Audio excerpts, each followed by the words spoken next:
former Vice President of Nigeria. Excellencies, ladies and gentlemen, this is a wonderful afternoon. It is my, I think, 5th time to be in Konza City. And it's always a pleasure to be here. And I'm honored to welcome all of you to Africa's Silicon Savannah on this momentous occasion as we launch the Africa Center of Competence for Digital and Artificial Intelligence and the Timbuktu Green Tech Hub. These initiatives showcase the immense transformative potential we possess and the opportunity to define and deliver the Africa we want in alignment with Agenda 2063, the Pact for the Future, and the Global Digital Compact.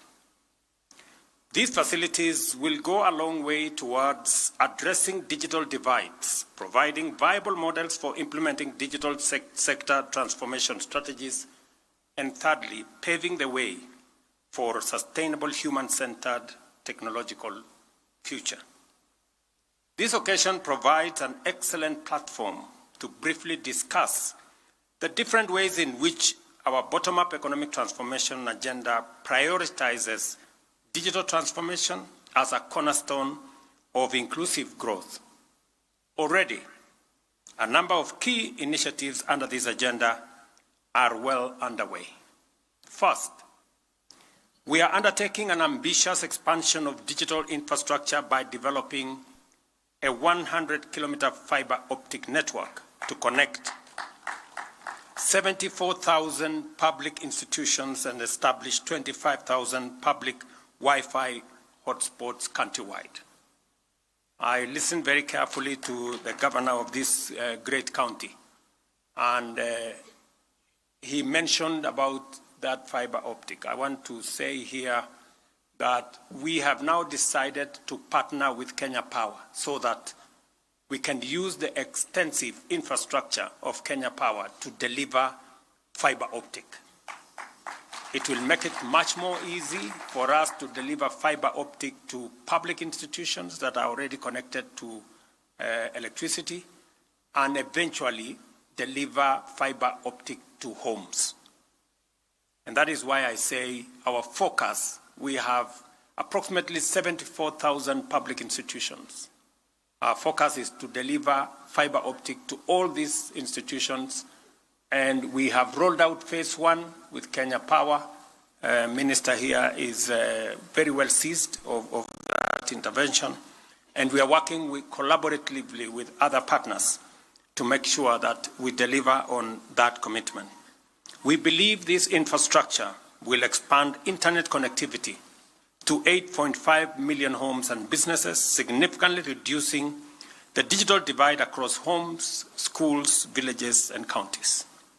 Second, we are working to establish 1,450 digital hubs with courtesy of our members of parliament here, one in each ward across the country, and a center of excellence in each of the 47 counties. So shortly, Governor, you will have very serious competition. Other counties, we are working with other counties also to develop these pieces of infrastructure with the aim of empowering communities, supporting local businesses, and ensuring equitable access to technology for all citizens, and thereby eliminating barriers that stand in the way to people who can access these facilities.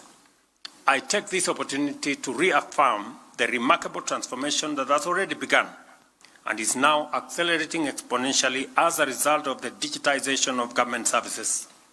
You all know that in 2022, we had 390 government services that were online.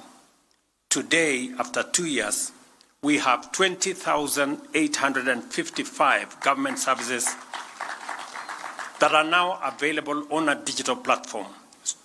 This will help us streamline public service delivery, enhance transparency and efficiency, minimize opportunities for corruption, and maximize visibility and mobilization of public revenue. the transformative impact of this single initiative on citizens' experience in accessing public services, along with the government's capacity to effectively manage public resources, clearly illustrates the immense value of digital transformation. And therefore, we don't take it for granted that we have partners like UNDP, like Timbuktu, who have come in so that we can fill this space with all interventions and initiatives. When I received a former vice president in my hometown, when he came to explain to me about Timbuktu, that was 4 months ago, I think, maybe 2 months ago. I promised him that we would host them at this Konsa Technopolis. I'm happy that 2 months later, this has become a reality. And congratulations to Konsa for expediting this process. Our digital transformation strategy is making significant contribution to skills development and job creation. For context, initiatives like Ajira Digital and Jitume Digital have already started implementing our vision to equip 20 million citizens with ICT skills, thereby fostering entrepreneurship and promoting inclusive digital literacy. We have also integrated creative industry into technical and vocational training centers as a reliable mechanism for building a skilled workforce. I am aware that the ministry is reaching out to every TTI across the country with digital infrastructure. We are yet to get to where we all want, but that process is ongoing. The government of Kenya is also taking robust measures to promote the emergence of a fully fledged digital economy, leveraging Kenya's status as a regional hub for software development and digital exports. Key measures adopted in this respect include the establishment of institutional and incentive frameworks to promote investment, foster collaboration, and facilitate the transfer of digital technologies, with a particular focus on artificial intelligence and blockchain. In doing so, we are empowering local digital innovators and techpreneurs to drive economic diversification and also resilience. I know as we do this space, and I'm very proud of the innovators that are in our midst, the founders, the CEOs of startups that are on the way to be big companies. I remember one of them saying, "We are the Dangotes of tomorrow." And I believe you. All these young men and women from across Kenya and across our continent, congratulations for what you're doing. Please, you can rise up so that we can recognize you. Thank you very much. Congratulations. These great men and women have chosen not to be on the sidelines, have chosen not to celebrate and glorify problems.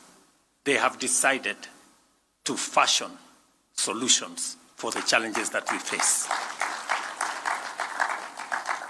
That is what the future must look like. And congratulations, young people, for making the difficult but necessary decision to go beyond your call of duty, to go beyond the challenges that we have, and to begin to fashion the solutions, whether it is in climate change, whether it is in food security, whether it is in security itself, and all the other interventions in between. You are making us very proud. Another initiative I would like to mention is our investment in supporting local content creation. The vision behind this effort is to enhance the quality and competitiveness of local content production for export, while facilitating the development of digital platforms to showcase Kenyan creativity on a global scale. I am confident that with respect to this particular initiative, the Media City here at Concert Technopolis will fully achieve its objective of transforming opportunities for our creative industry. I know many young people are in that creative space. I have talked both with Twitter, I have talked with TikTok, and I have really pushed for that space to be monetized so that the many young people who are in that space can monetize their content. I want to persuade many young people who are in that space to use it for their benefit, to use it for digital commerce, to use the content they are creating. As we monetize that space, it must be pushed to be used positively for them to empower themselves and for them to grow themselves. I am aware that sometimes it is used for other purposes, which we have no problem with. But I would rather that we use that space to do what benefits the users and what benefits the consumers. These and other initiatives demonstrate Kenya's commitment to fostering innovation, creating jobs, and ensuring equitable digital access to all. They also affirm to our stakeholders that when it comes to digital transformation and the growth of a globally competitive tech ecosystem, Kenya's Silicon Savannah is the place to go and the place to be. And that's why we are here today. Our efforts do not stop here. We are also actively and intentionally enhancing the national innovation ecosystem. Recently, at the 2024 Kenya Innovation Week here in Nairobi, we inspired young innovators to develop solutions and applications with the potential to drive socio-economic development. Currently, Kenya is ranked 8th regionally in the Global Innovation Index, but I am confident that the work we are doing will radically elevate our global standing. And I dare you, watch this space. A few weeks ago, I launched the Silicon Savannah Innovation Park at the University of Nairobi, which you will agree is a significant step in this direction.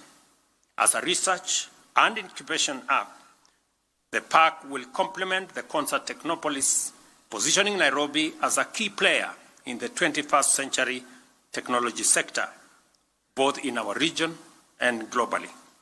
Kenya's National Digital Master Plan envisions a globally competitive digital economy anchored by innovation and inclusivity. The Africa Center for Competence for Digital and AI Skilling will equip, as I am told, 100,000 public servants with both here in Kenya and across Africa with skills in AI and digital technologies. This initiative will enhance governance by entrenching smarter, more efficient, and citizen-centric public service delivery. Without a doubt, AI is already revolutionizing industries worldwide, driving groundbreaking and often paradigm-shifting advances in diverse fields such as predictive analytics in healthcare, real-time data-driven governance, and climate change mitigation. AI holds immense potential to deliver unprecedented transformation. And I'm very happy with the steps we are making. The last trip I made to the United States, we signed a profound agreement between Microsoft, and I'm happy that Microsoft is in this ecosystem. Do we have Microsoft here? Congratulations, my dear. We signed an agreement between Microsoft of the United States, G42 of the UAE, and Kenya that will make it possible to have an investment of $1 billion of setup of data centers that will be powered by our green energy. I am very excited about that initiative. I know my CS and her team have been on this issue as late as yesterday, and we are going to unlock tremendous potential, not just for Kenya, but for our region, to make sure that we have some of the best digital assets globally. The digital centers, the digital data centers that will be set up in Kenya under this partnership will be an asset that will be used not just by Kenya, but by our region. And it is the asset of the future. We will leverage on the technology of Microsoft, leverage on the financial capacity and AI infrastructure of the UAE, and also tap into the Kenyan green energy to make sure that we bring a collaborative and a win-win outcome. I am very excited about this, and I look forward to us making the next steps. It is my very considered view that by next year, we will be operating most of our data using the infrastructure that we are putting up under that program. However, it is equally critical to remain vigilant and mindful of the novel ethical and security challenges posed by AI, ensuring its applications are directed towards serving the public good.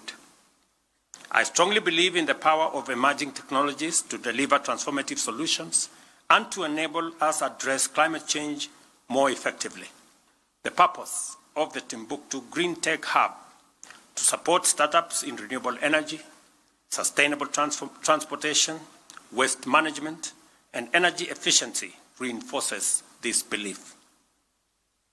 The innovations envisioned by Timbuktu will not only strengthen our efforts in combating climate change, but also enhance our capacity to deliver public services through solutions such as solar-powered systems for health centers and smart waste management for urban centers.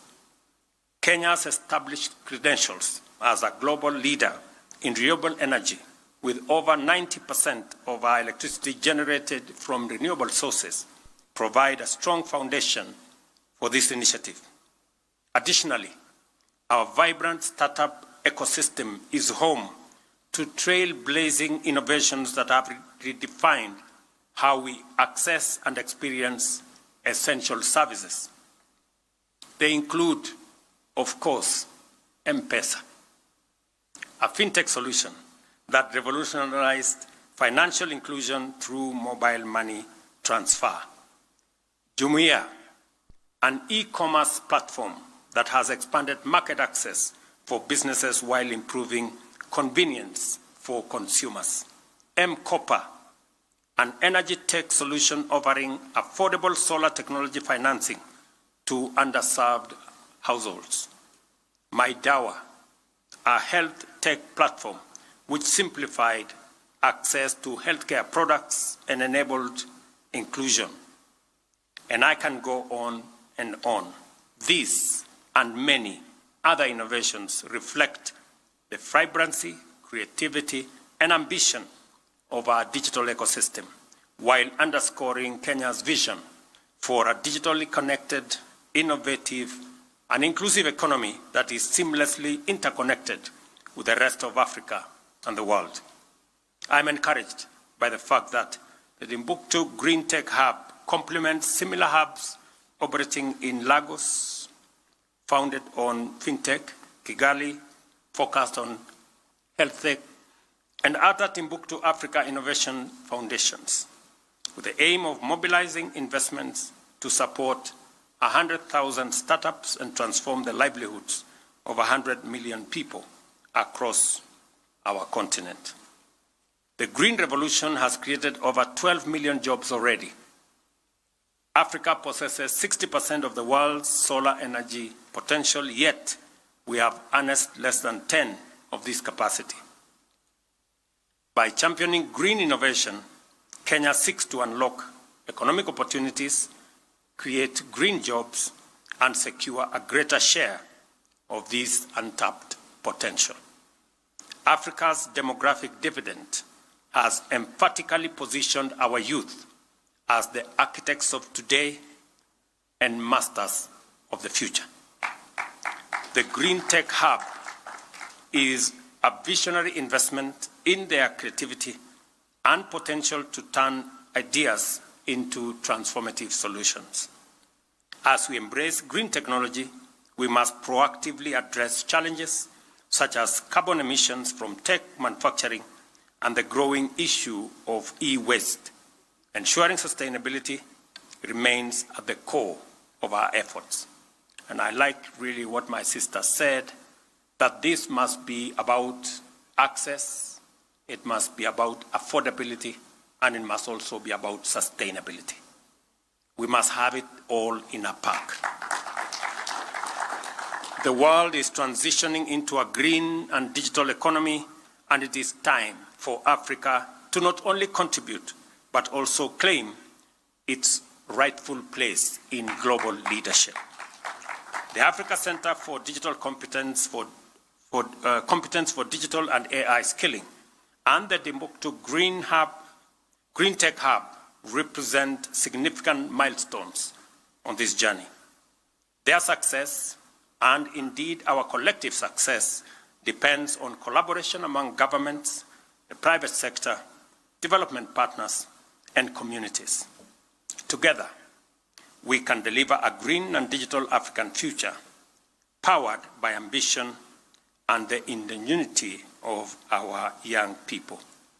Again, ladies and gentlemen, let me commend all of you for making this a reality so soon. Listening to the former CEO of this place, now my peers for ICT, when I came here in 2014, there was not a single tarmac road here. It was all earth road. And when I came to launch the first construction of the road, just the same way Governor Lenko has said, many people would have thought we were not serious, and possibly we could have been lying. That's what people would have said. And you're Joseph. But look at this. We now have a great city here. You know, we are making tremendous progress. I have been to many countries to seek support for this facility. There was a time when I said we are going to invest 80 billion shillings to do the horizontal infrastructure and all the other things that are necessary for this facility. People thought we were not serious. I have been to Korea maybe 3-4 times on account of this facility.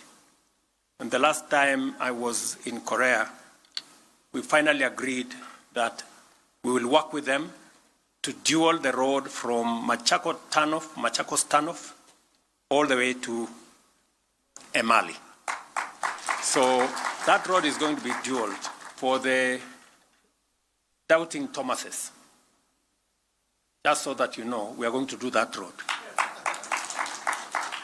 You know, Thomas has been very busy in Kenya.